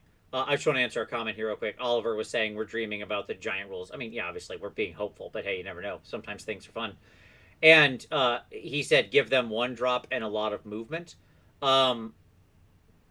Unless there are battalions in the book that didn't go into the general's handbook, we know they cannot be 1 drop because there were 0 battalions for that army in the general's handbook. So, but that could be because maybe they hadn't finalized the battalions when the GHB went to print, and the battalions will only be in the main book. Who Or maybe knows? there's no battalions. Or there's just no battalions, in which case, no, they can never be 1-drop. Like, the minimum they could be is, like, 4-drop? Yeah, 4-drop, I think, would then be the minimum. Unless they lean into, like, the lore, like the fairy tale lore. Like, they come in the night, and they're always 1-drop. No matter what, this army counts as 1-drop. Yes. Right. But it's always deployed after the enemy drops. You know, or some weird, like, yes, it's always 1-drop, but it always deploys after the enemy army fully deploys and they get choice. Or it could be something really weird. Like, what I'm saying is don't negate the reality of weird design space. Yeah, sure. They're going to have to play in a weird design space with this book. Because if they just literally make it what it is on the tin, like, if this isn't the giant show, but just to close this out real quick. Like, if these giants are if the Mega Gargants are just, like, 18 wound, 4-up save guys who hit, like, pretty hard. Or 30 wound. Sure. I'm taking them as per that would be outside the box though, Tom. What? Right? Yeah, 100, sure. 120 wounds per army. You can get 4 of them. I understand that. I'm saying it would be outside. Yes, because it would be outside the box because they don't build monsters like that. Like, and please don't at me with the freaking Thunder Lizard guy, okay? Like, or the Corn Dragon. Like, I understand that the big giant Forge World Seraphon, Thunder Lizard has 35 or 37 wounds. Right? But, like, other than that weird monster with its outrageous number of wounds, like, what they've shown is that big monsters, end up at, like, 16, 18, or 20 wounds. Right? I mean, that's what they print. Right? Sure. Now, if that's what the army ends up as, like, traditional, I'm making finger air quotes, monster builds, then yeah, man, this army's dead in the water. Right? Because 3 guys, 3 18-wound heroes, I don't care how hard they hit, right? Moving at, like, 10 or 12 or 14-inch movement, they're dead. They're dead. They're just dead. Anything will kill them, right? So, like, are they truly the Knights unit of this? Yeah, absolutely. And, like, you look at Knights, and Knights had just, like, layers and layers of defenses and things they could take to buff and stratagems and the ability to just, like, leave combat and just, like, overwhelming ranged firepower, right? Where they could, and clearly that's not what the Giants will have, but my point is, like, one of the benefits of Knights is obviously that you just had, like, an incredible firing platform to just, like, level people at range. Anyway, so neither here nor there. Here's what I want to end on real quick, Tom. Let's close out this conversation like this, okay? Yep. Does shooting still have a higher NPE, even if it is balanced?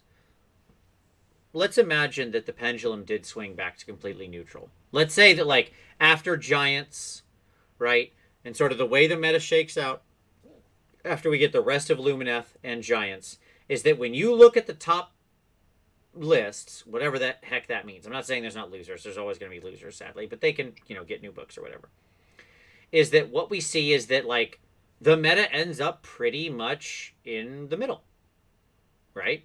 Like, we see, meaning we see, like, a good number of melee armies, we see a good number of ranged armies, we see IDK still because they are the forever army that can never be bad, right? Even if that's true, do people still complain more because of the natural NPE of shooting? Yes. Yeah, I tend to agree. To agree. These people are going to be like, I didn't get to play with my toys. I know it's a problem for me. Like, I feel it. I've managed to tamp down on it. But, my like, first experience of Warhammer was you shooting off my dragon. Is that really the first game we ever played? Mm-hmm. What did I shoot off your dragon with? I don't know. Something. Right. Something? That's interesting. Like a casket or something. I don't know. Oh, I probably casketed off your thing. Yeah, sure. That's fair. Yeah, I was all excited to play my new models that I just bought.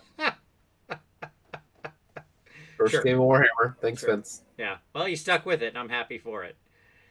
Yeah, like, I do agree with you. I think this is the risk, right?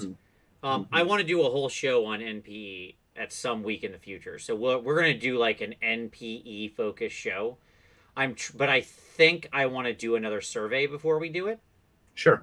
Because this is one of those things that, like, I have a list of things I consider NPE. Mm-hmm. But I want to know, but I also know that I'm very like Timmy, right? Yep. And I have a certain psychographic profile and a certain perspective. And your sensibilities are shaped by your Timminess. It is. And I am honest enough, I hope, with myself to recognize that I have biases, right? Yep. And so I want to double check, right, my biases with data. With data, yes. So probably at some point in the next couple of months, we'll do a survey, and then we'll do a show about NPE, and it'll be interesting to see how the meta's evolved by then. Yeah. Are people just straight sick of this, right? Or do we continue to have people not care because people aren't getting in barely any games in most of the world? I think that's probably the truth.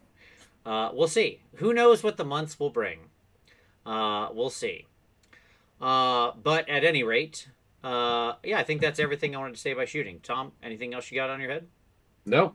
Sounds like shooting's back, folks. Shooting's back. It's back, baby. He's back. So Tom, get out them KO. It's the first time you're able to, and I want and go play Michael and see if his Iron Jaws can get you before you shoot him down. It'll be a rematch for you. You've played that game enough. I have played that game many, many times. Oh, somebody said, wait, what's Timmy mean? It's a psychographic profile. If you look on the channel, if you just do a search on my channel for psychographic profiles, psychographic, it'll explain Timmy, Johnny, and Spike. It's the reasons why people play this game or other similar games. Originally coined by Mark Rosewater for Magic, it is, but it's a very useful tool in understanding what motivates you and the experiences you want to have when you play a game. Anyways, yeah, cool. Okay, so with that, I think we're good. That brings us to the end. All right, folks. Well, thank you very much for watching. Appreciate it. We want your opinions. Is shooting an NPE for you? Like, is that a negative play experience? Do you hate shooting? Drop that down in the comments. You know, give us your thoughts on this. I'm very interested to see what people think, how they think the meta is going to evolve, the winners and losers of this thing. And as always, give it a like. Just slide that mouse over, click that like button, hit like. We appreciate it. Helps other people find the show, increases engagement, and that's really important right now. So thank you very much, everybody. Certainly appreciate you watching. And as always,